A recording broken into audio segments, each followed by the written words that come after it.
Assalamualaikum warahmatullahi wabarakatuh. Alhamdulillah wassalatu wassalamu ala Rasulillah wa ala alihi wa sahbihi wa man tabi'ahu wa nasarahu wa walah. Amma ba'd. Tuan-tuan muslimin muslimat yang dirahmati Allah Subhanahu wa taala, alhamdulillah, setinggi-tinggi kesyukuran kita rafa'kan ke hadarat Allah Jalla wa Ala yang mengizinkan pertemuan kita pada malam ini.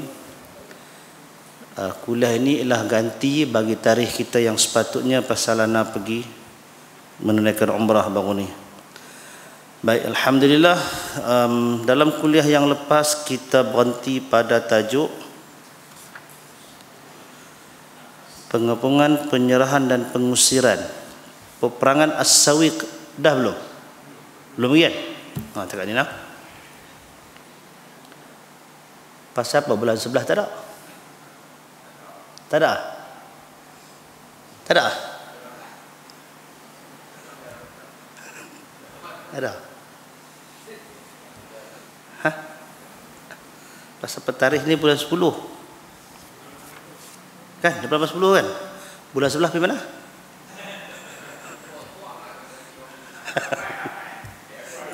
Jadi ada?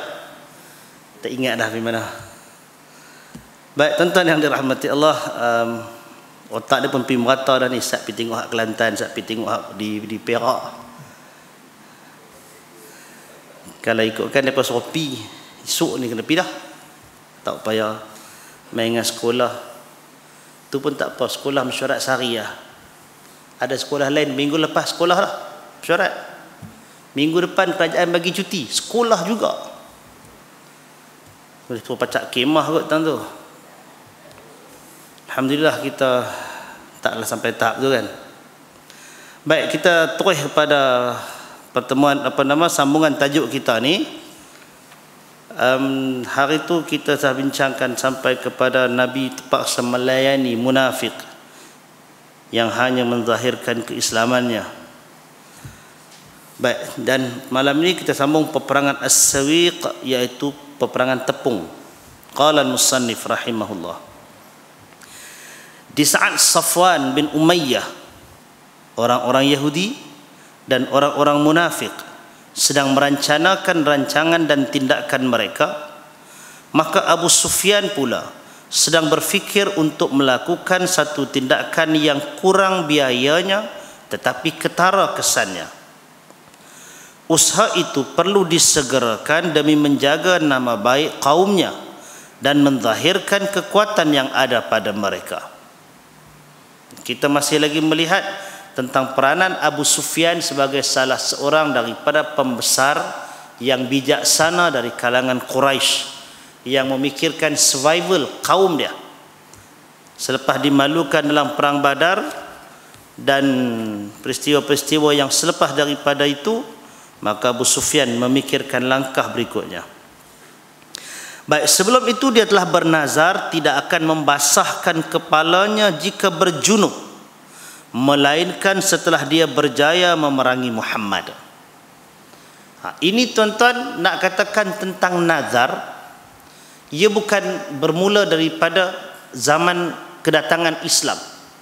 Nazar ini telah bermula sejak zaman Arab Jahiliyah lagi.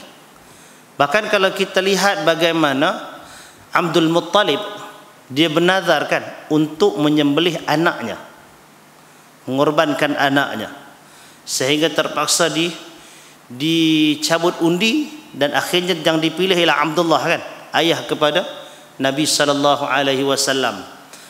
Sampai 100 kali cabut, beberapa kali cabut, kemudian dia terpaksa membayar ganti dengan menyembelih unta. Itu cerita nazar.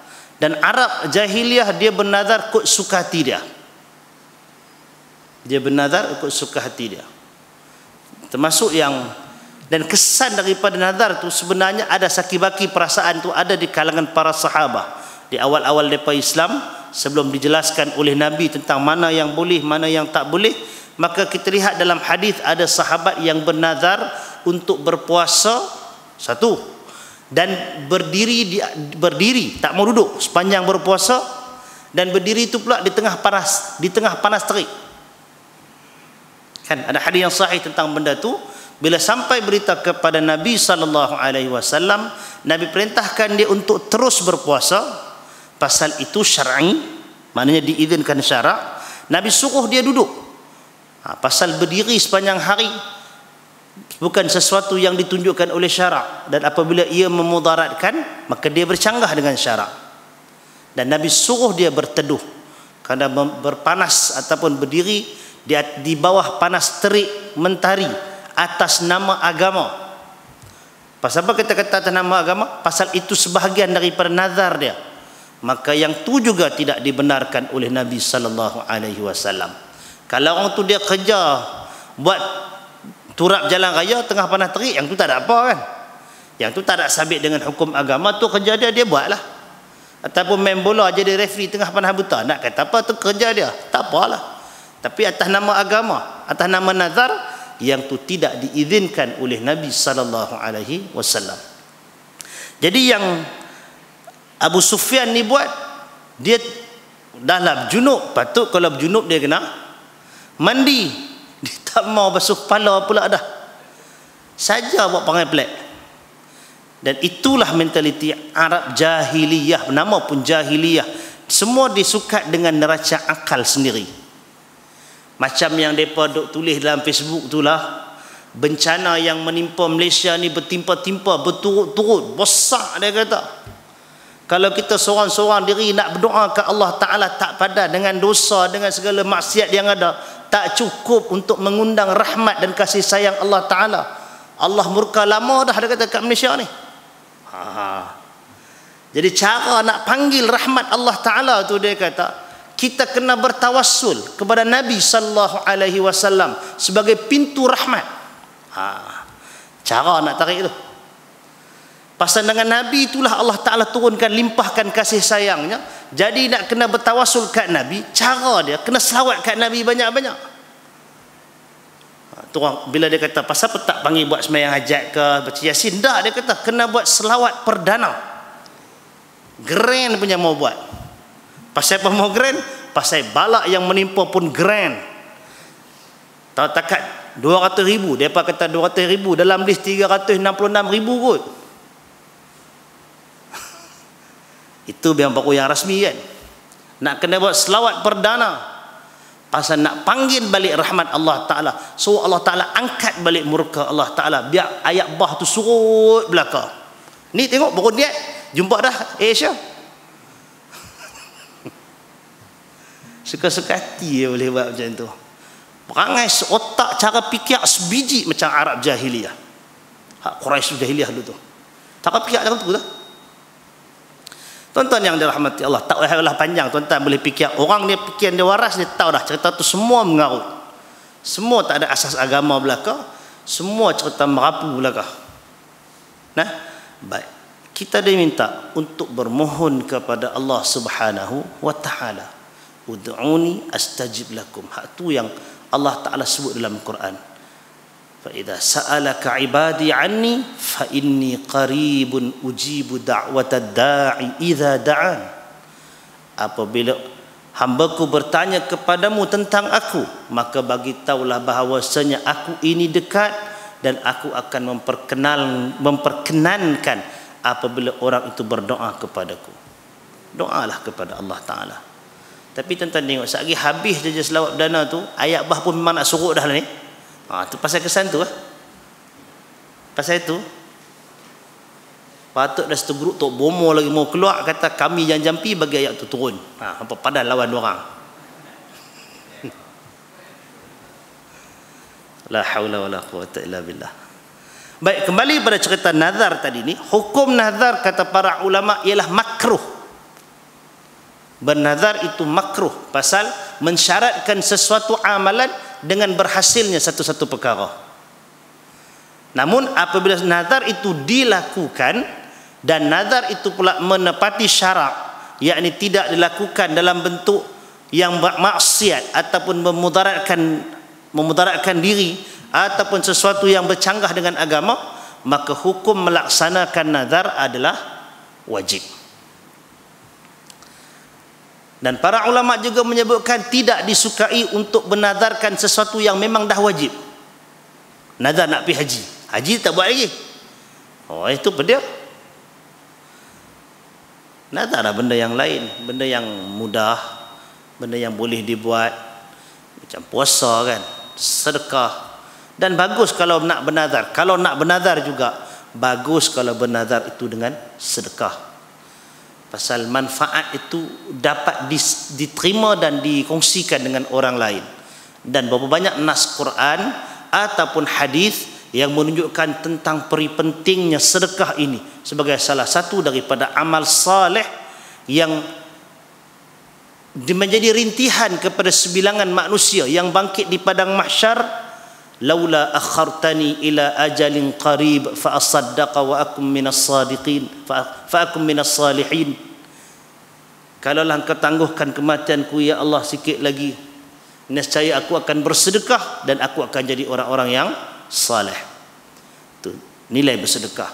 Orang yang nak sambung silaturahim dengan sedekah, orang yang nak pulihkan penyakit pun dengan sedekah. Kan ada hadis yang banyak tentang benda-benda yang macam tu. Jadi kalau nak nazar, nazar dengan sedekah. Tak payah nazar banyak-banyak, ribu-ribu. Nazar sikit-sikit. Dapat yang ni, aku nak sedekah RM20. Sebagai anak yatim tu RM10. Bagi yang ni, benda yang dalam kawalan dan lingkungan kita, supaya ia tidak menjadi beban. Dan ia masih dalam konteks syarak. Nah, baik. Tengok kepada Abu Sufyan. Masa ni masa dia jahiliah lagi. Dia bernazar untuk yang tu kalau dia berjaya memerangi Nabi SAW. Maknanya dia bertekad sungguh tu. Lantas dia pun keluar bersama 200 orang yang berkenderaan untuk melaksanakan sumpahnya itu. Apabila sampai di Sadr Qanah yang menuju ke bukit bernama Nabib berdekatan Madinah sejauh 1 barid atau seumpamanya. Barid ini dia ada satu burdah dia panggil barid, kemudian dia ada mile, apa nama tahu jengkal, dia ada shibr, zira, barid, itu sukatan dia apa tu tak ingat dah ini. Tapi maknanya dalam lingkungan yang tidaklah begitu jauh daripada Madinah. Maka dia berhenti di situ. Tetapi dia tidak berani untuk menyerang Madinah secara terang-terangan. 200 orang nak serang Madinah, ada hati you. Hak 1000 kalah ada hari itu. Lalu dia pun menjalankan tindakan yang mirip seperti kerja lanun. Dia masuk ke pinggir-pinggir Madinah pada waktu malam secara bersembunyi. Kemudian dia datang ke rumah Huyai bin Akhtab, lalu minta supaya dibukakan pintu. Tetapi Huyai enggan membuka pintu kerana takut. Kemudian dia beredar pergi ke rumah Salam bin Mishkam, iaitu ketua Bani An-Nadhir, ni Yahudi, dan pemegang tabung harta mereka, lalu meminta izin untuk masuk. Salam memberikan izin untuknya. Salam meraihkannya serta menghidangkan arak kepadanya, serta menceritakan kepadanya rahsia tentang hal ihwal penduduk Madinah. Kemudian Abu Sufyan keluar dan pergi kepada teman-temannya. Lalu diutuskan satu kumpulan kecil untuk menyerang satu kawasan di pinggir Madinah yang bernama Al-Arid. Di situ mereka memotong dan membakar pagar-pagar kebun kurmanya. Di situ mereka temui seorang lelaki Ansar dan rakan sekutunya dalam kebun mereka berdua. Lalu kedua-dua mereka dibunuh. Ini serangan cara gerila. Dia tak berdepan, dia menyorok dan dia buat serangan dan kerosakan begini. Macam mana dia boleh buat kerja yang macam tu? Hasil daripada perbualan dia dengan Salam ni tadi. Salam berikan gerak gambaran tentang aktiviti dan hal ihwal orang Madinah.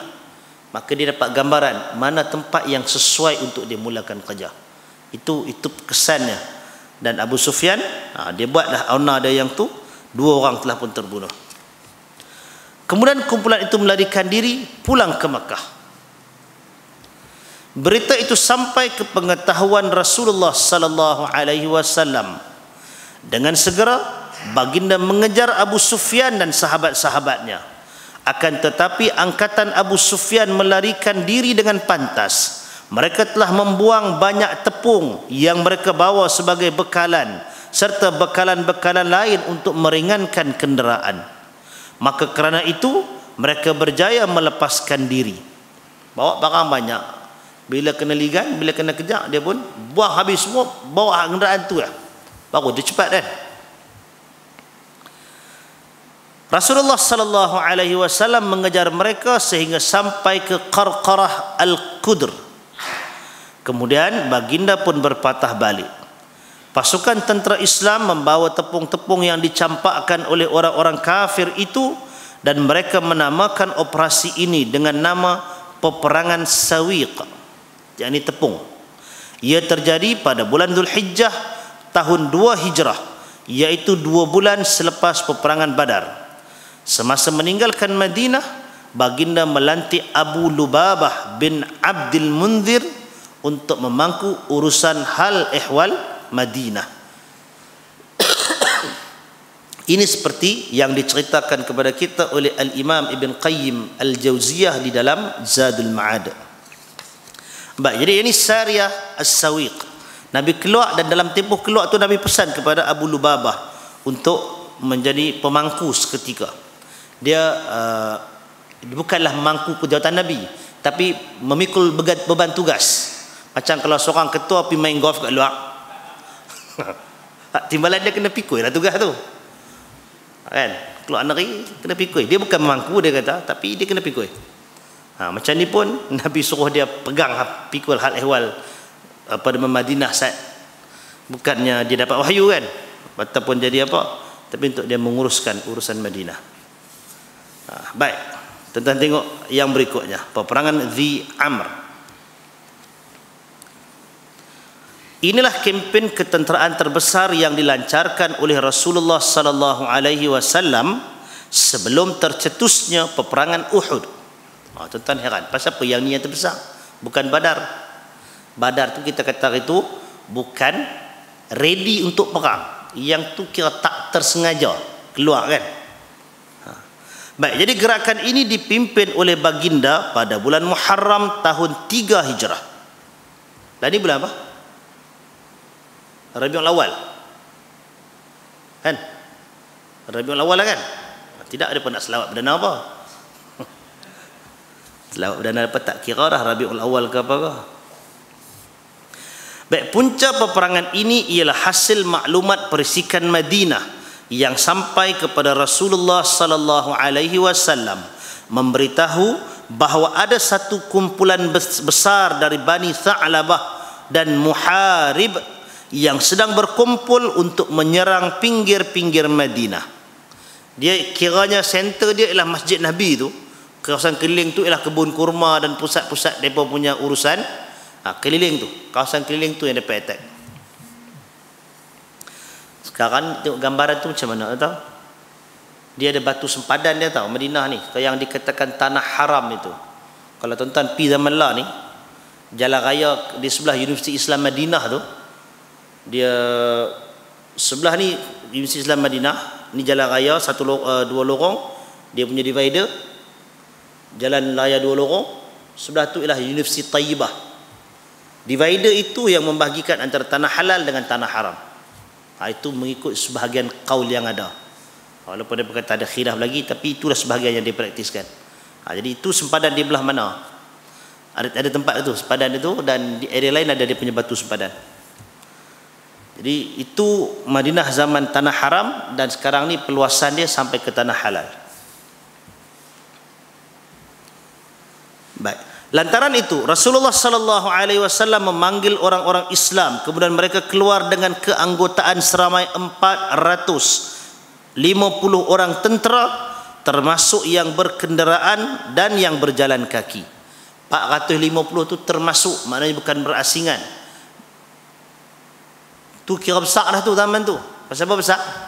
Pasal orang Islam pun tak ramai lagi. Yang mana adalah peningkatan ketika perang Badar 300 lebih. Mai dekat perang Dhi Amr ini ada 450, ada peningkatan. Pasal apa ada peningkatan? pasal yang ni memang ready nak pergi perang. Nabi memang panggil untuk berperang. Yang perang Badar hari tu kita cerita ada yang offer nak pergi, tak ada kenderaan. Nabi kata tak payah, mana yang ada aja pergi. Itu beza dah. Dan di Madinah, baginda melantik Uthman bin Affan memangkunya, memikul tugas memimpin masyarakat. Jadi ini memang satu sunnah Nabi. Bila Nabi keluar, Nabi akan tugaskan seorang untuk jaga kawasan, seorang untuk bertugas menguruskan benda-benda ni. Dalam perjalanan itu mereka telah berjaya menangkap seorang lelaki yang dikenali dengan nama Jabbar dari Bani Tha'labah. Dia dibawa bertemu Rasulullah sallallahu alaihi wasallam. Rasulullah sallallahu alaihi wasallam menyerunya kepada Islam. Lalu dia bersetuju masuk Islam. Tengok.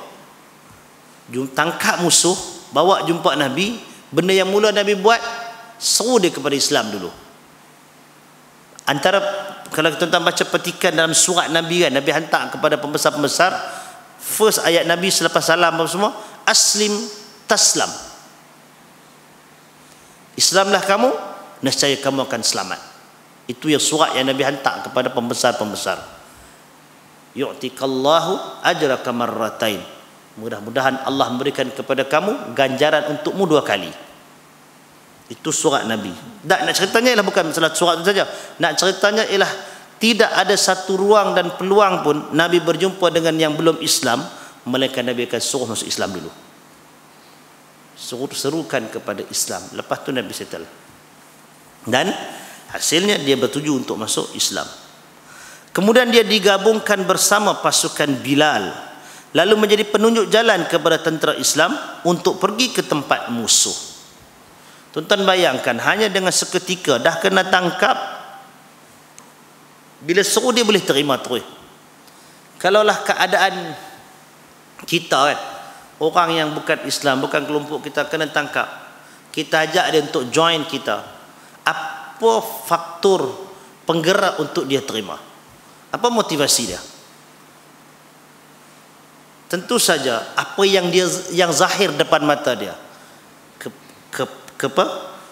keelokan budi pekerti, akhlak yang mulia, tingkah laku yang baik, cara sesuatu yang mendekatkan dia. Kalaulah perangai itu huduh, perangai itu buruk, ajak belum tentu mau kan, kalau tak ada contoh yang baik.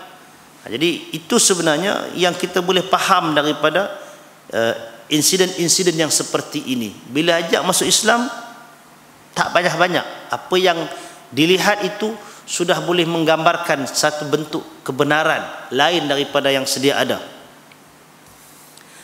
Baik, jadi Jabbar ini kemudiannya menjadi penunjuk jalan kepada tentera Islam menuju ke tempat musuh. Apabila mendengar ketibaan tentera-tentera Madinah, pihak musuh bertebaran melarikan diri di puncak-puncak bukit. Puncak bukit di Madinah ni tuan-tuan nak tengok macam Banjaran Bintung tinggi tu. Pada juga kan. Macam bukit Uhud, bukit apa semua tu. Jadi sementara itu Nabi SAW dan tenteranya telah sampai ke tempat pihak musuh berkumpul. Tempat itu bernama Dhi Amr. Di situ baginda menunggu selama sebulan penuh, iaitu bulan Safar tahun 3 Hijrah. Sebulan Nabi keluar daripada Madinah, atau hampir sebulan, dengan tujuan supaya orang-orang Arab merasai kekuatan tentera Islam dan nantinya mereka akan diselubungi oleh perasaan gerun dan takut. Kemudian baginda pun pulang ke Madinah. Tak ada aktiviti ketenteraan, maknanya tidak ada peperangan, tidak ada tumpah darah, tetapi Nabi keluar ke tempat itu. Tempat itu ialah kawasan berkumpulnya tentera musuh. Seakan-akan Nabi menguasai tempat perhimpunan mereka. Itu dah jadi satu kemenangan moral. Tahu kat berita mereka kata, tentera Muhammad dah menguasai Dhi Amr. Macam kita kan, kalau zaman moden ni dengar tentera pemberontak, kita akan dengar mereka kuasai apa? Airport. Itu kira kuat dah tu. Pasal dia bila dapat airport, maknanya pergerakan nak keluar susah dah. Kalau dia pernah pembesar-pembesar negara ke, kalau yang negeri-negeri yang bergolak tu kan, tentu nak keluar jalan udara dah kena sekat. Lagi apa? Bangunan parlimen. Itu antara tempat yang menjadi sasaran untuk menguasai. Dan berikutnya kalau zaman moden, bangunan penyiaran, radio dan TV kan. Itu antara tempat utama. Tengoklah pejuang-pejuang apa Ukraine ke apa depa perang depa main macam tu. Kita alhamdulillah tuan-tuan, mudah-mudahan tak ada siapa nak pergi buat kerja-kerja yang macam tu. Yang ada depa banyak masalah kita kan.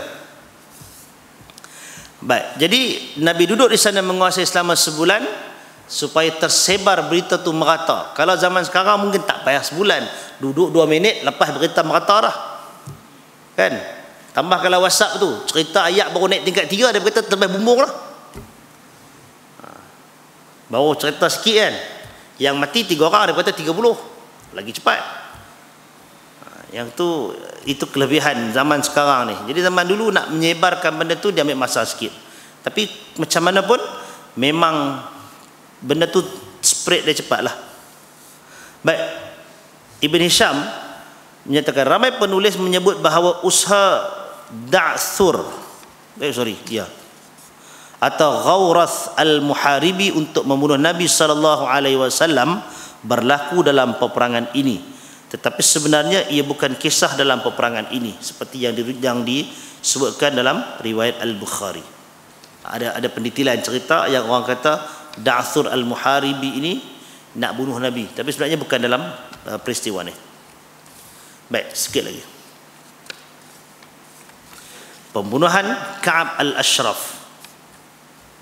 Ka'ab al-Ashraf ni di Madinah. Pernah pergi kawasan kebun dia tu tahun 1992 saja. Lepas bawa jalan kawasan tu, tengok sejarah tempat Ka'ab al-Ashraf, tempat Yahudi. Tu pada orang tulis kata siapa yang pergi bawa ke sana tu kira buat bid'ah lah. Mana lawatan nak duit apa ni, bukan ada ibadat apa tang ni. Baik, pembunuhan Ka'ab al-Ashraf. Ka'ab bin al-Ashraf ialah seorang Yahudi yang paling kuat memusuhi Islam dan umat Islam serta menyakiti Rasulullah sallallahu alaihi wasallam serta menyatakan secara terang seruan memerangi Rasulullah sallallahu alaihi wasallam. Yang ini memang musuh terang-terangan, tak simpan langsung. Dia berasal dari kabilah Tayyi dari Bani Nubhan dan ibunya berasal dari Bani An-Nadir. Dia seorang yang kaya dan hidup bermewah-mewah serta terkenal sebagai seorang yang kacak di kalangan orang-orang Arab. Dia juga terkenal sebagai seorang penyair Arab yang hebat. Kubu tempatnya ialah di sebelah tenggara Madinah, iaitu di bahagian belakang kampung Bani An-Nadir. Tayyi ini Arab, tapi ibu dia ialah Bani Nadir. Bani An-Nadir ni Yahudi kan. Baik, apabila dia mendengar berita tentang kemenangan orang-orang Islam dalam perang Badar dan pembunuhan orang-orang ternama Quraisy, dia pun berkata, benarkah berita ini? Mereka itu ialah orang-orang yang terhormat di kalangan Arab serta raja-raja manusia. Demi Allah, jika benar Muhammad berjaya menewaskan mereka, tentunya perut bumi ini lebih baik dari permukaannya. Nak habaq kata benda tu sangat menyakitkan hati dia. Tetapi apabila ternyata kepadanya kebenaran berita itu, lantas dia pun mengejek Rasulullah sallallahu alaihi wasallam dan umat Islam serta memuji-muji seteru baginda dan mengobarkan semangat mereka supaya berperang. Cara dia buat macam mana? Pasal dia penyair. Bila dia penyair, dia boleh mencipta rangkap syair yang membangkitkan semangat. Ini antara kelebihan syair Arab. Mungkin zaman sekarang tak berapa nak feel benda-benda ni, tapi zaman dulu itulah medium yang membangkitkan semangat. Orang tak ada dengar lagu march ke apa ke, hanya mendengar syair-syair dia boleh bangkit untuk berperang. Itu yang kita bacakan peristiwa di kalangan Aus dan Khazraj kan, bila ada seorang bangkit baca syair mengimbau sejarah lama, orang boleh lawan bertetak balik, naik semangat. Jadi Ka'ab ini dia ada kelebihan yang macam itu. Tidak cukup dengan itu, malah dia sanggup menunggang kenderaannya pergi kepada orang-orang Quraisy lalu singgah di rumah Al-Muttalib bin Abu Wadda'ah As-Sahmi. dia pun mula melakukan syair-syair yang merintih-rintih tentang mayat-mayat musyrikin di Telaga Buruk Badar, dengan tujuan mengimbau semula kenangan pahit itu kepada mereka serta menggilap dendam kesumat mereka kepada Nabi sallallahu alaihi wasallam. Diajaknya mereka memerangi Nabi. Tatkala berada di Madinah, berada di Makkah, dia ditanya oleh Abu Sufyan dan orang-orang musyrikin yang lain, apakah agama kami yang lebih baik atau agama Muhammad yang lebih baik? Siapakah antara dua pihak ini yang lebih lurus jalannya? Maka dia menjawab, kamulah yang lebih lurus jalannya serta lebih mulia. Itu jawapan tukang hasud, jawapan Ka'ab yang cuba mengadu domba, yang cuba membakar dan menyemarakkan api kebencian Quraisy kepada Nabi dan orang Islam. Baik, tentang hal itu Allah Subhanahu wa taala menurunkan firman-Nya dalam surah An-Nisa ayat 51. A'udzu billahi minasyaitonir rajim. Alam tara ilal ladzina utu nasiban minal kitabi yu'minuna bil jibti wat taghuti wa yaquluna lil ladzina kafaru ويقولون للذين كفروا هؤلاء أهدى من الذين آمنوا سبيلا.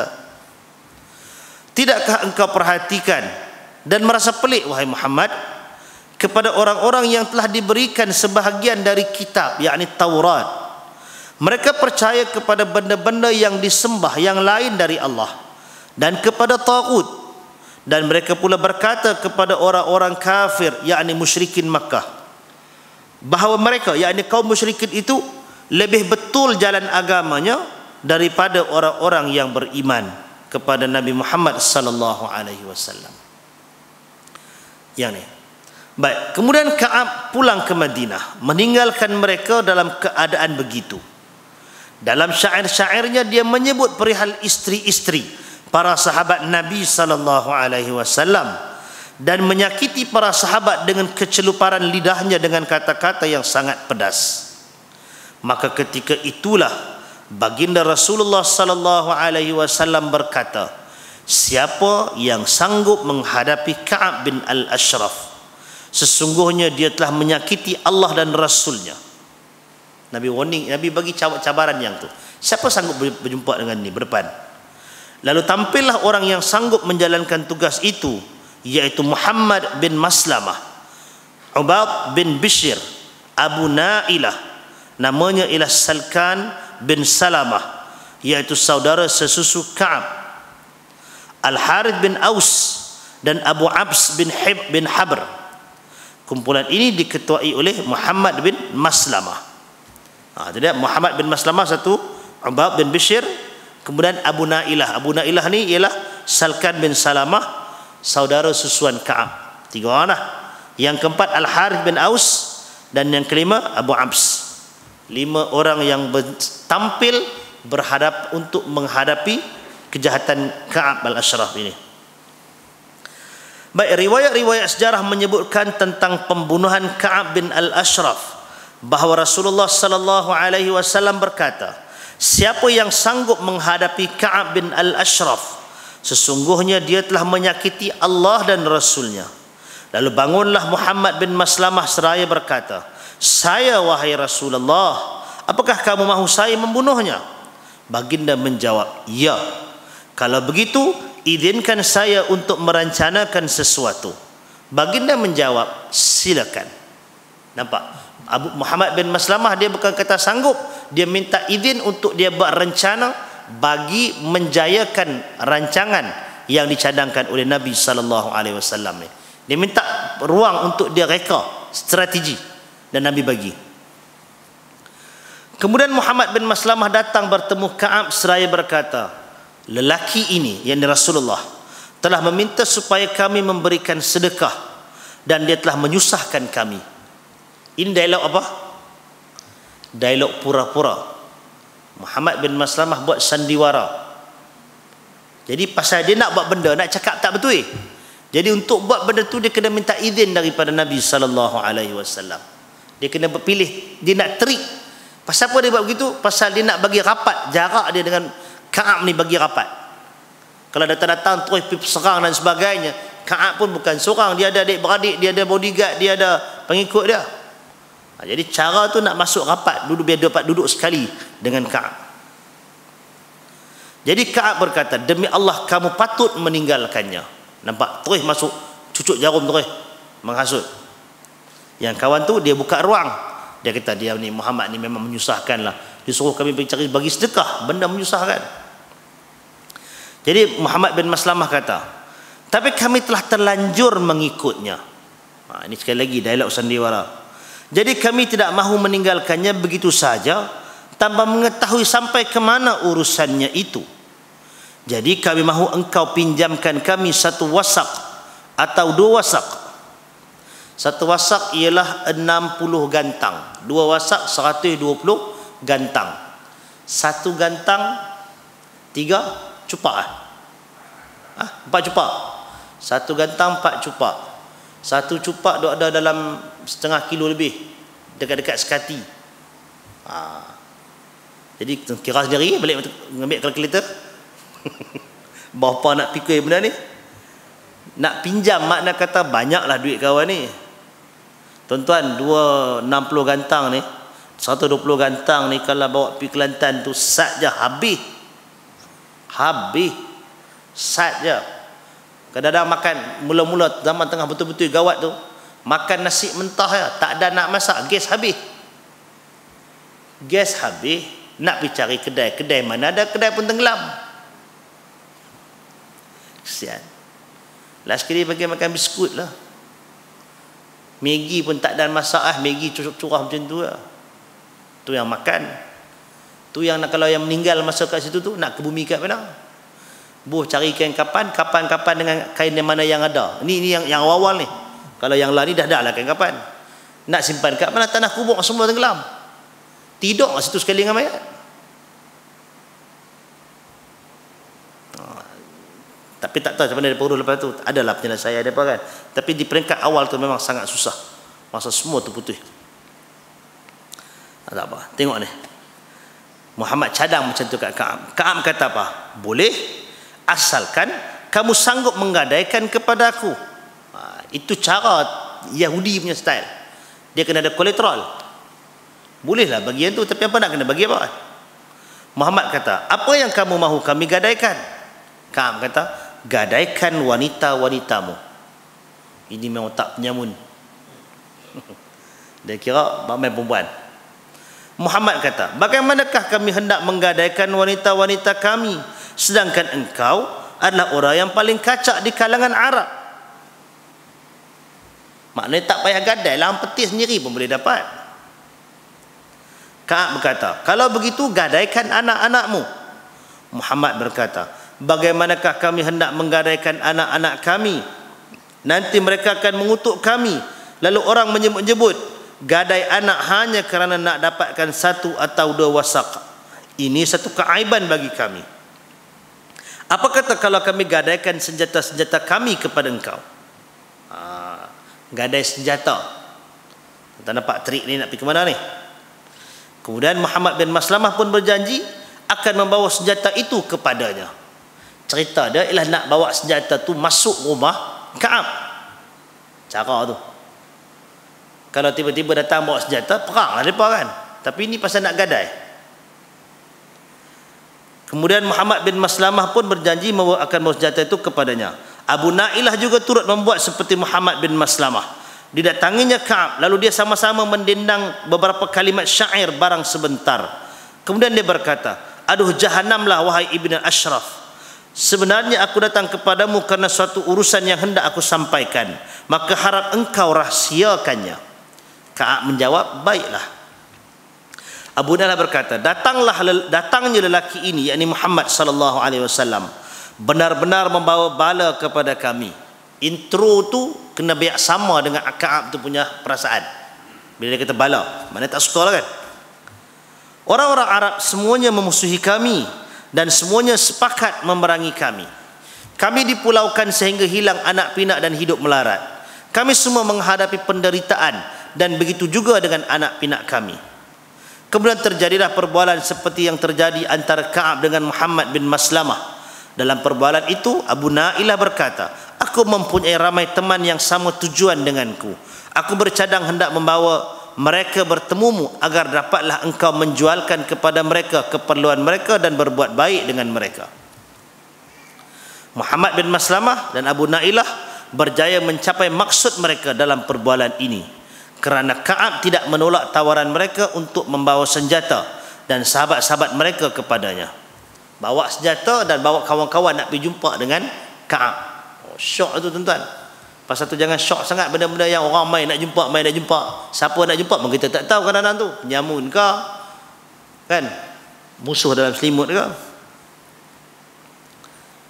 Pada suatu malam bulan terang, iaitu pada malam 14 Rabiul Awal tahun 3 Hijrah, kumpulan ini pun berkumpul di sisi Rasulullah sallallahu alaihi wasallam. Lalu baginda mengiringkan mereka sampai ke Baqi' al-Gharqad. Kemudian baginda memberikan arahan kepada mereka sambil berkata, pergilah dengan nama Allah. Ya Allah, bantulah mereka.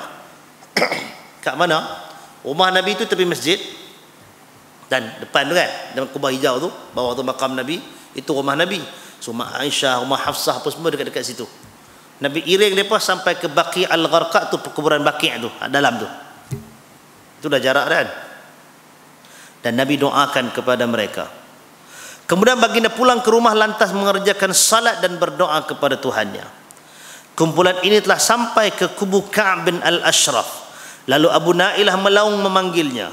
Ka'ab pun bangun untuk turun kepada mereka. Tetapi istrinya yang baru dikahwininya berkata, kemana kamu hendak keluar di saat sebegini? Aku mendengar suara seperti akan terjadi tumpah darah. Ka'ab menjawab, dia itu saudaraku Muhammad bin Maslamah dan saudara susuku Abu Nailah. Jangan main, Abu Nailah itu saudara susu dia. Orang yang dermawan kalau dijemput untuk berjalan malam, nescaya pasti disahut. Ini dia punya, kita katakan dia punya marwah dia yang dijaga, ego dia. Kemudian dia pun keluar kepada mereka dengan memakai harum-haruman yang disembur di kepalanya. Sebelum itu Abu Nailah telah berkata kepada teman-temannya, bila dia datang nanti, maka aku akan pegang rambutnya dan menghidunya. Bila kamu lihat aku telah dapat memegang kepalanya, maka tampil dan pukullah dia.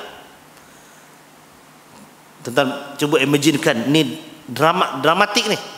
Macam mana drama ni berlalu? Apabila Ka'ab turun kepada mereka, dia pun berbual beberapa ketika dengan mereka. Kemudian Abu Nailah berkata, wahai Ibnul Ashraf, sudahkah engkau berjalan-jalan bersama kami ke lorong Al-Ajuz agar kita dapat menghabiskan baki pertemuan malam ini dengan berbual-bual?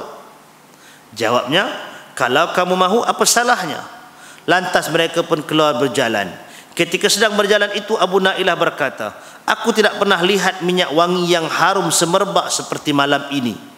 Mendengarkan itu, megahlah si Ka'ab. Lalu dia berkata, aku ada minyak wangi yang terharum di kalangan wanita-wanita Arab. Abu Nailah berkata, bolehkah aku mencium kepalamu? Nampak? Dia pakai minyak atar tu, minyak wangi tu, dia sapu, dia lumuk. Lumuk minyak tu sampai buat jadi minyak rambut, kepala dengan janggut apa semua tu. Wangi semua bak. Tu kira penghormatan nak sambut orang kawan kan. Jadi kalau dia pun jack dia, wangi bagus. Main cium sikit kepala tu, wangi lah kata. Syok kawan kan, wangi. Orang puji dia tu, siapa pun dia kembang. Siapa pun. Pasal tu jangan duk puji sangat, dia lupa. Dia tak tahu bahaya apa nama pisau nak jerat belah tengkok dah. Jawab Ka'ab tadi, ya silakan. Lalu Abu Nailah memegang kepalanya, kemudian menciumnya serta memberikan teman-temannya mencium baunya. Pakat seorang sikit cium. Cium takkan cium saja kan, tak ada cium mengutuk, cium perak puji lah tu. Kemudian mereka berjalan lagi. Abu Nailah berkata, boleh aku cium lagi? Alamak. Jawab Ka'ab, silakan. Lalu diulangi perbuatan seperti yang dilakukan tadi. Kemudian mereka berjalan lagi. Lalu Abu Nailah berkata, bolehkah aku ulangi lagi, yakni mencium? Sampai 3 kali kalau kita rimah. Tapi pasal dia syok kena puji, dah rasa macam bau ni memang kawan ni memang kira tunduk lah. Jawab Ka'ab, silakan. Lalu dimasukkan tangannya di celah-celah rambut Ka'ab dan setelah digenggam erat, dia pun berkata, giliran kamu menghabiskan musuh Allah ini. Cium-cium kan, mula nak pegang macam tu kan. Mai kali ketiga pegang lelok, pegang erat, cekak terus pegang. Tak lari mana dah, rambut dah kena pegang. Dia pun dapat kawan-kawan dia, giliran kamu untuk menghapuskan musuh Allah ini. Tiba-tiba berceracak mata-mata pedang ke arahnya, tapi masih belum dapat membunuhnya. Lalu Muhammad bin Maslamah mengambil sebatang penyodok, lalu ditusuknya di bahagian perut bawahnya sehingga sampai ke bahagian yang hampir dengan kemaluannya. Kemudian seteru Allah itu pun jatuh dan terkorban. Sebelum itu dia telah menjerit dengan jeritan yang kuat sehingga menyebabkan semua kubu di situ memasang lampu. Kumpulan itu segera bergegas pulang ke Madinah. Al-Harith bin Aus terkena libasan sebahagian mata pedang para sahabatnya, sahabat Ka'ab, sehingga luka dan berdarah. Apabila kumpulan itu sampai di Hurrah Al-Arid, didapati Al-Harith tidak ada bersama mereka. Lalu mereka menunggu sejenak sehingga Al-Harith sampai. Kemudian mereka mengusungnya sehingga apabila sampai di Baqi' Al-Gharqad, mereka bertakbir dan Rasulullah sallallahu alaihi wasallam mendengar takbir mereka. Tahulah baginda bahawa mereka telah membunuhnya. Lantas baginda pun bertakbir, Allahu Akbar. Apabila mereka sampai kepada Rasulullah sallallahu alaihi wasallam, baginda berkata, wajah-wajah yang berjaya. Mereka menjawab, dan wajahmu juga ya Rasulullah. Mereka mencampakkan kepala penjahat itu di hadapan Nabi sallallahu alaihi wasallam. Nabi memuji Allah atas pembunuhannya serta meniupkan ke atas tempat luka Al-Harith. Lalu dia pun sembuh dan tidak merasa sakit lagi selepas itu.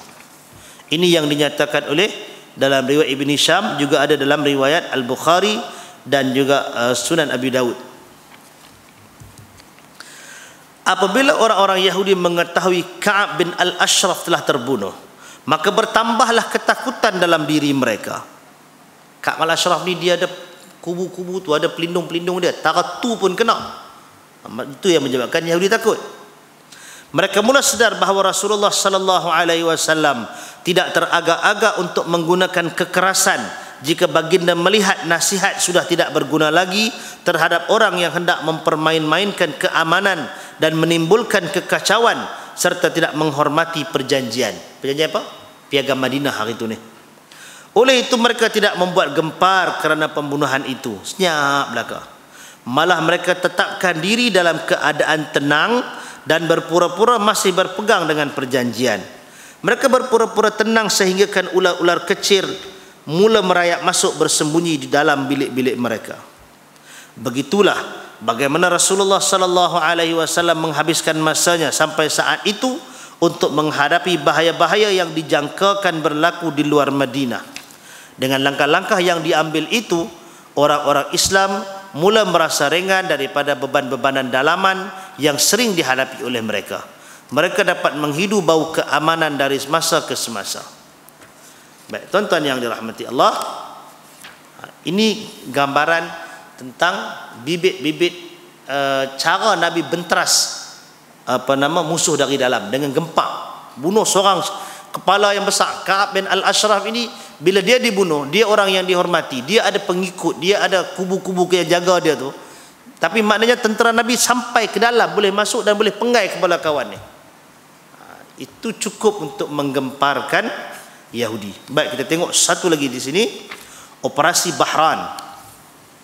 Ia adalah misi rondaan ketenteraan yang terbesar, disertai oleh 300 pejuang yang dipimpin oleh Rasulullah sallallahu alaihi wasallam pada bulan Rabiul Akhir tahun 3 Hijrah. Misi ini bergerak menuju ke sebuah tempat yang dikenali dengan nama Bahran, iaitu sebuah kawasan di Hijaz berdekatan Al-Far'. Di situ baginda menetap pada bulan Rabiul Akhir dan Jamadil Awal tahun 3 Hijrah. Kemudian baginda pulang ke Madinah tanpa tercetus sebarang peperangan. Ini yang disebutkan oleh Ibn Hisham. Sumber-sumber sejarah berbeza pendapat dalam menentukan sebab operasi ini. Dikatakan bahawa operasi ini disebabkan oleh laporan perisikan Madinah yang sampai kepada Rasulullah sallallahu alaihi wasallam mengatakan Bani Sulaim sedang bersiap dengan kekuatan yang besar untuk memerangi Madinah atau kawasan pinggirannya. Ada yang mengatakan malah baginda keluar dengan tujuan untuk menghadapi orang-orang Quraisy. Pendapat kedua ini disebutkan oleh Ibn Hisham dan dipilih oleh Ibnul Qayyim.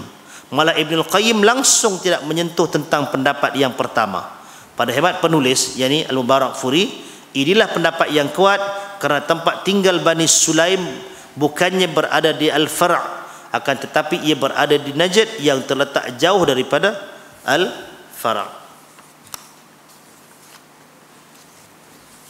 Satu lagi tuan, kita bagi pabih. Bulan depan kita nak masuk perang Uhud. Operasi ataupun syariah Zaid bin Harithah. Zaid bin Harithah siapa? Anak angkat Nabi SAW. Operasi ini adalah misi terakhir dan operasi paling berjaya yang dilakukan oleh orang-orang Islam sebelum tercetusnya peperangan Uhud. Ianya terjadi pada bulan Jamadil Akhir tahun 3 Hijrah. Secara terperincinya, orang-orang Quraisy selepas perang Badar hidup dalam keadaan yang penuh bimbang dan berkecamuk. Musim panas sudah mulai tiba dan musim pengembaraan dagang mereka ke Syam sudah hampir. Tentang baca surah Quraisy kan, Rihlatas Syita'i was-Saif. Rihlatas Syita' dia turun ke selatan, Rihlatas Saif itu dia naik ke utara, pergi ke Syam. Orang Mekah nak pergi ke Syam ni, tapi nak kena lalu Madinah. Maka itu yang menakutkan. Sesungguhnya Muhammad dan sahabat-sahabatnya pernah menyerang angkatan dagang kita. Kita tidak tahu bagaimana hendak menghadapi sahabat-sahabatnya itu. Mereka tidak meninggalkan kawasan pesisir pantai, sementara penduduk pesisir pantai pula telah menjalinkan perjanjian dengan mereka, serta sebahagian besarnya menyertai Muhammad. Oleh itu kita tidak tahu jalan mana yang harus kita lalui. Kalau kita duduk di sini, berarti kita hanya dapat makan harta pokok kita. Kemudian tidak ada apa-apa lagi yang tinggal. Hidup kita ini hanya bergantung kepada perdagangan ke Syam pada musim panas dan ke Habsyah pada musim sejuk. Bayangkan itu dilema orang-orang Mekah. Terjadilah perbincangan hangat tentang masalah ini. Al-Aswad bin Abdul Muttalib berkata kepada Safwan, elakkan menyusur jalan pantai dan susurilah melalui jalan Iraq, iaitu jalan yang sangat jauh yang terpaksa melalui Najd untuk pergi ke Syam. Kita tengok dia punya peta tu, kalau jalan tuih, peta dia begitu kan. Kalau dia tuih naik kot ni pergi jumpa Mekah, cadangan dia kena pusing jalan jauh, pusing Najd, baru patah balik naik ke atas, langkau Madinah, kena lalu laluan yang lain. Tapi jalan itu sangat jauh. Jalan ini juga melalui kawasan yang sangat jauh dari Madinah, iaitu di sebelah timurnya. Sedangkan orang Quraisy benar-benar tidak mengetahui jalan ini. Jalan itu ada, tapi bukan laluan biasa orang Quraisy.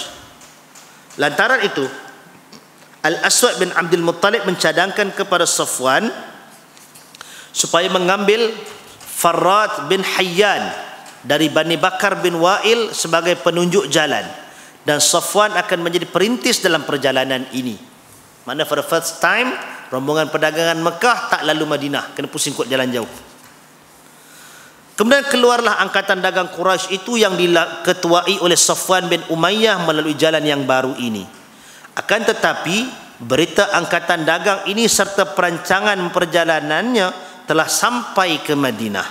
Bocornya berita itu disebabkan Sulaid bin An-Nu'man yang telah masuk Islam berkumpul dalam satu majlis untuk minum arak, iaitu sebelum arak diharamkan.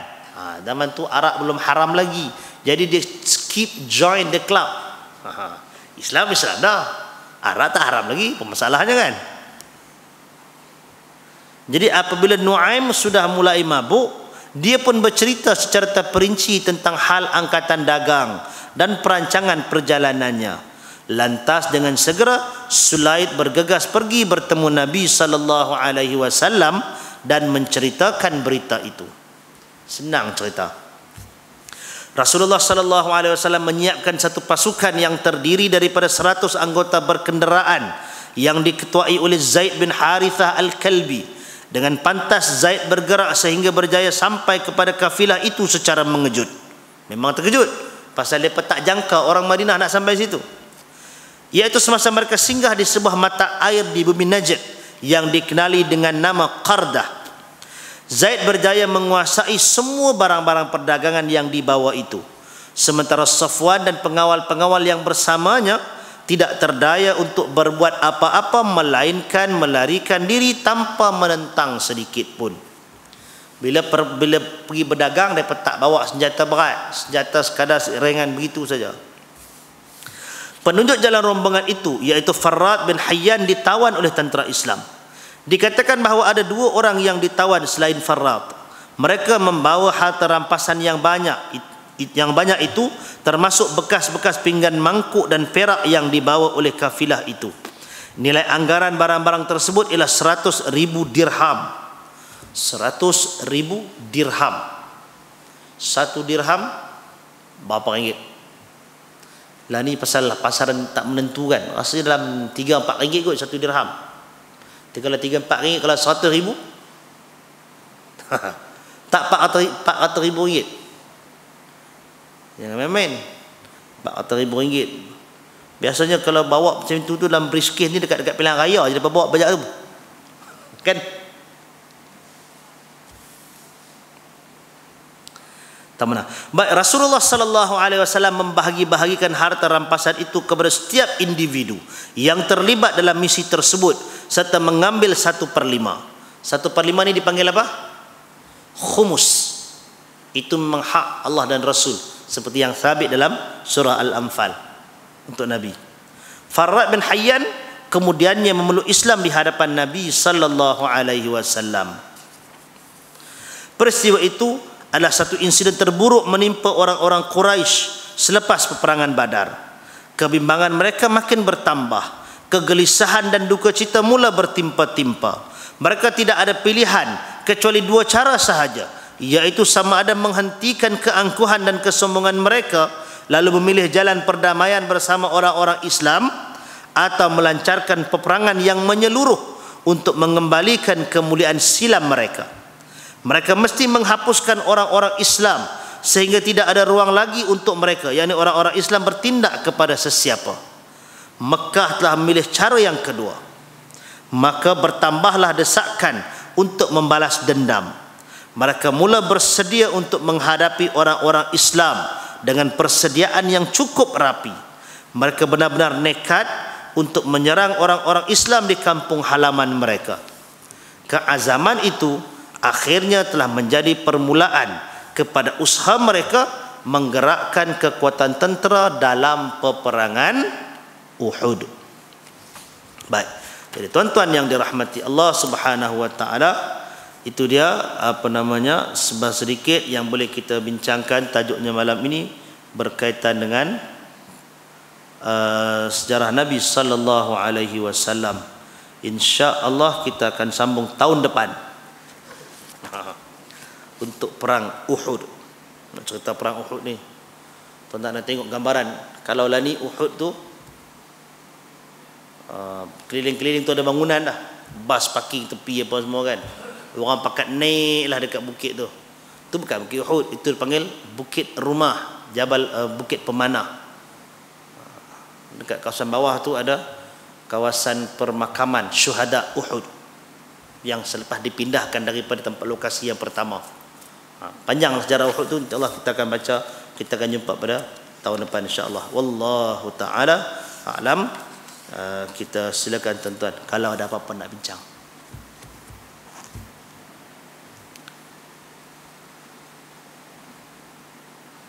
Asal tak ada apa kan? Aqulu qawli hadza wa astaghfirullahal azim li wa lakum. Assalamu alaikum warahmatullahi wabarakatuh.